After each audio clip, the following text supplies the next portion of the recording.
پاکستانی قیادت کا متحدہ عرب امارات کے ساتھ تاریخی رشتہ اور دوستی مزید مضبوط بنانے کے عزم کا اعادہ۔ اسلام آباد میں یو اے کے قومی دن کی تقریب، صدر آصف زرداری، وزیر اعظم شہباز شریف، وفاقی وزراء کی بھی شرکت۔ سفیر کے ساتھ مل کر کیک کاٹا۔ صدر نے خطاب میں کہا، شیخ زاید بن سلطان ال نہیان نے باہمی پائیدار تعلقات کی بنیاد رکھی جو مذہب، اعتماد اور باہمی احترام پر مبنی ہے۔ متحدہ عرب امارات میں مقیم 18 لاکھ پاکستانیوں سے دو طرفہ تعلقات کو مزید تقویت ملی۔ صدر کی یو اے کے کاروباری اداروں کو پاکستان میں سرمایہ کاری کی دعوت۔ وزیر اعظم شہباز شریف نے کہا، متحدہ عرب امارات نے ہمیشہ پاکستان سے تعاون کیا۔ آپ کے تعاون کے بغیر IMF پروگرام مکمل نہیں ہو سکتا تھا۔ ہم دو طرفہ تعلقات کو مزید وسعت دینے کے خواہاں ہیں۔ پاکستان یو اے کی خود مختاری اور علاقائی سالمیت کی ہر سطح پر حمایت کرے گا۔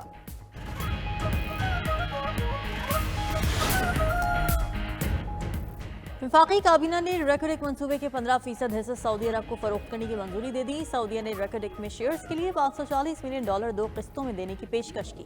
$330 ملین کی پہلی قسط ڈیل پر دستخط ہوتے ہی جاری ہوگی۔ سعودی عرب کی بلوچستان میں معدنیات کی ترقی کے لیے $150 ملین سرمایہ کاری کی بھی پیشکش۔ ریکارڈ ایک میں وفاقی حکومت اور بلوچستان حکومت کے 50% حصص ہیں۔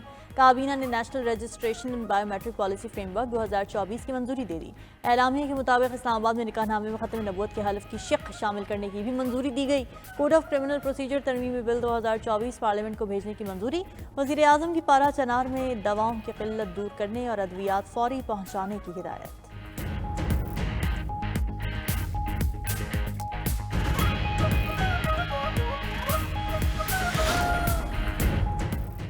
شرائح سود میں کمی اور کرنٹ اکاؤنٹ سرپلس پر وزیر اعظم شہباز شریف کا اظہار اطمینان۔ کابینہ اجلاس سے خطاب میں کہا، ملک کی معیشت بہتری کی جانب گامزن۔ شرائح سود 22 سے 13% پر آنے سے سرمایہ کاری بڑھے گی۔ 10 سال میں پہلی بار نومبر 2024 میں کرنٹ اکاؤنٹ سرپلس $729 ملین ہوا، جو ملک کی معیشت کے لیے انتہائی خوش آئند ہے۔ مہنگائی اور پالیسی ریٹ میں بتدریج کمی کے مثبت نتائج نکلیں گے۔ عالمی معاشی مارکیٹ میں پاکستان کی پوزیشن بھی مستحکم ہوگی۔ کابینہ اجلاس میں وزیر اعظم کی کرک میں انسداد پولیو ٹیموں پر حملے کی مذمت، ملک سے پولیو کے خاتمے میں رکاوٹیں پیدا کرنا افسوسناک قرار دیا۔ شہباز شریف کا یونان میں کشتی حادثے میں 5 پاکستانیوں کی موت پر بھی اظہار افسوس۔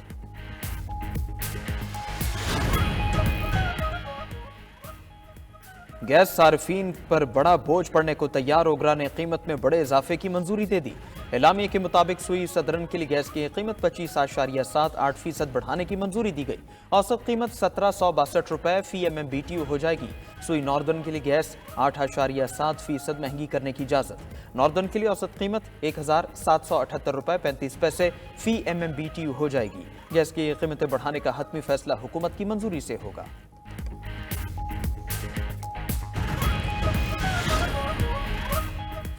مدارس بل میں ترمیم قبول نہیں، رویہ نہ بدلا تو فیصلے ایوان نہیں میدان میں ہوں گے۔ سربراہ JUI مولانا فضل الرحمان نے حکومت پر واضح کر دیا۔ قومی اسمبلی میں اظہار خیال کرتے ہوئے کہا کہ بل کی منظوری میں حکومت سب سے بڑی رکاوٹ ہے۔ حالات بگاڑ کی طرف نہ لے جائیں، ملک کسی تلخی کا متحمل نہیں ہو سکتا۔ اب تو یہ راز بھی کھل گیا کہ ہماری قانون سازی IMF کی مرضی سے ہو رہی ہے۔ ہم مدارس کی آزادی کو ہر قیمت پر برقرار رکھیں گے۔ وزارت تعلیم کے ساتھ منسلک ہونے کا ایکٹ نہیں بنا، وہ محض معاہدہ تھا۔ اب جو قانون سازی ہو چکی اسے مکمل تسلیم کیا جائے۔ حکومت نے مطمئن ہو کر ہی قانون سازی کی۔ بل میں ترمیم کرنے سے غلط نظیر قائم ہوگی۔ مولانا مزید بولے کہ مدارس میں تقسیم کیوں پیدا کی گئی؟ کیا آپ چاہتے ہیں کہ علماء آپس میں لڑیں؟ آپ 100 سال تک رجسٹریشن نہ کریں، مدارس پھر بھی چلیں گے۔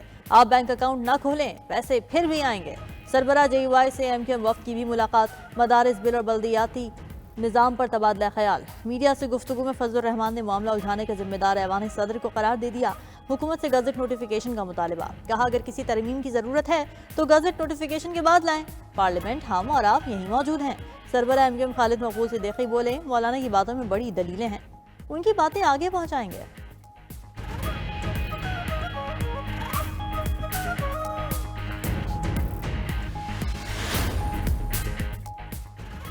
کوئی بھی قانون سازی صدر کے دستخط کے بغیر مکمل نہیں ہوتی۔ وفاقی وزیر قانون اعظم نذیر تارڑ کا ایوان میں جواب۔ کہا مولانا فضل الرحمان نے جو باتیں کی ان پر سر تسلیم خم، حکومت مولانا سے بات چیت پر تیار ہے۔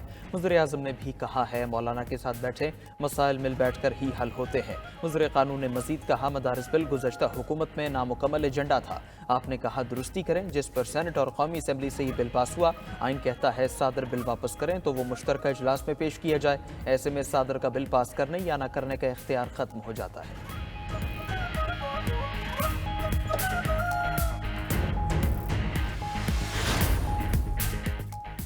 حکومت نے اسمبلی فلور پر پی ٹی آئی کو مذاکرات کا طریقہ بتا دیا۔ وزیر اعظم کے مشیر رانا ثناء اللہ کا کہنا ہے کہ اسپیکر کا آفس غیر جانبدار ہے، آپ وہاں جا کر کہیں کہ بات کرنا چاہتے ہیں۔ وزیر اعظم کہہ چکے کہ ہم آپ سے ہر ایشو پر بات کرنے کو تیار ہیں، اگر کمیٹی بنائی ہے تو حکومت کو پیغام تو بھیجیں۔ مذاکرات کا تب بھی کہا گیا جب کہتے تھے چھوڑوں گا نہیں، ابھی بھی مذاکرات کی بات کے ساتھ سول نافرمانی کی بندوق تانی ہوئی ہے۔ وزیر دفاع خواجہ آصف بولے کہ گن پوائنٹ اور سول نافرمانی کے ساتھ مذاکرات نہیں ہو سکتے۔ شیر افضل مروت نے جو بات کی وہ ٹھنڈی ہوا کا جھونکا ہے۔ خواجہ آصف کی جانب سے ریمارک سامنے آئے، انہوں نے یہ بھی کہا کہ میری زبان زہر اور آگ اگلتی ہے تو آپ کون سے پھول بکھیرتے ہیں۔ وزیر اطلاعات عطا طاہر نے کہا کہ ہم پرتشدد سیاست پر یقین نہیں رکھتے، پی ٹی آئی نے ہماری دانش مندی کو کمزوری سمجھا۔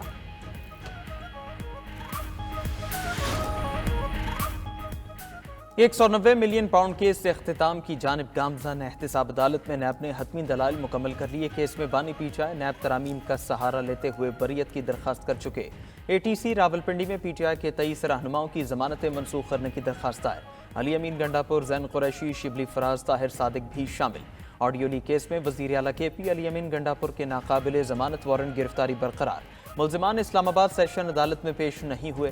ادھر پشاور ہائی کورٹ نے علی امین گنڈاپور کو 1 مہینے کی حفاظتی ضمانت دے دی۔ دوسری طرف ڈی چوک احتجاج سے گرفتار 56 پی ٹی آئی کارکنوں کا 3 روزہ جسمانی ریمانڈ منظور۔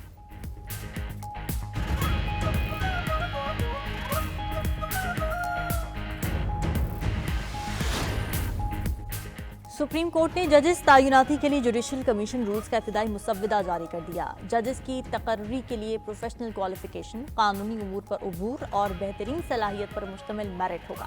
میرٹ میں امیدوار کی ساکھ اور کسی دباؤ سے آزاد ہونا بھی شامل ہوگا۔ ججز کے لیے نامزدگیوں میں وکلاء اور سیشن ججز کی مناسب نمائندگی ہونی چاہیے۔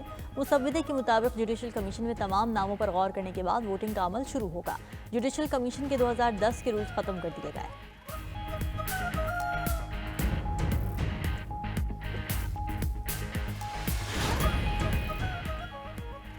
ملک کے آئی ٹی سیکٹر میں بہتری کا سلسلہ جاری۔ نومبر میں آئی ٹی برآمدات 25% بڑھ گئیں۔ اسٹیٹ بینک کا اعلامیہ۔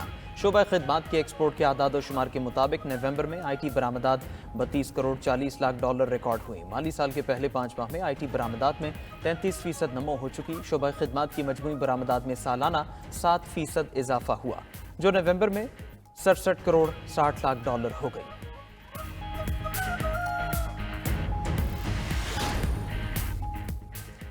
سب سے پہلے ملک کا سوچیں، چاروں صوبے مل کر ملک کی بہتری کے لیے کام کریں۔ وزیر اعلیٰ سندھ مراد علی شاہ کا کہنا ہے کہ نوجوان ہمارا مستقبل ہیں، میرٹ پر نوکریاں دیں گے۔ مراد علی شاہ کی سکھر میں انسداد پولیو کی ڈور ٹو ڈور مہم، دروازوں پر دستک دے کر بچوں کو پولیو کے خطرے پلائے۔ بلوچستان میں انسداد پولیو مہم 2 روز بعد آج سے شروع ہوگی۔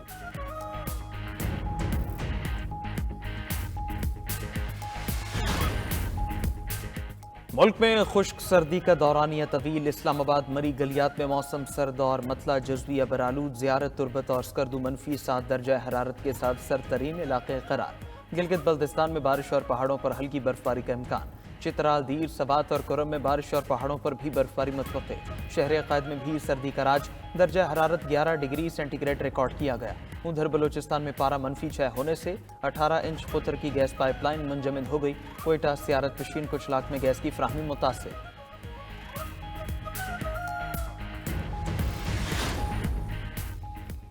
شام کی صورتحال پر اقوام متحدہ کی سیکیورٹی کونسل کا اجلاس۔ امدادی پروگرام کے سربراہ ٹام فلیچر نے بشار الاسد حکومت کے خاتمے کے بعد شام میں پیش رفت کو اجاگر کیا۔ کہا 2 ہفتوں سے بھی کم عرصے میں 10 لاکھ سے زیادہ لوگ بے گھر ہو چکے ہیں، 80 بچوں سمیت سینکڑوں شہری قتل یا زخمی ہوئے۔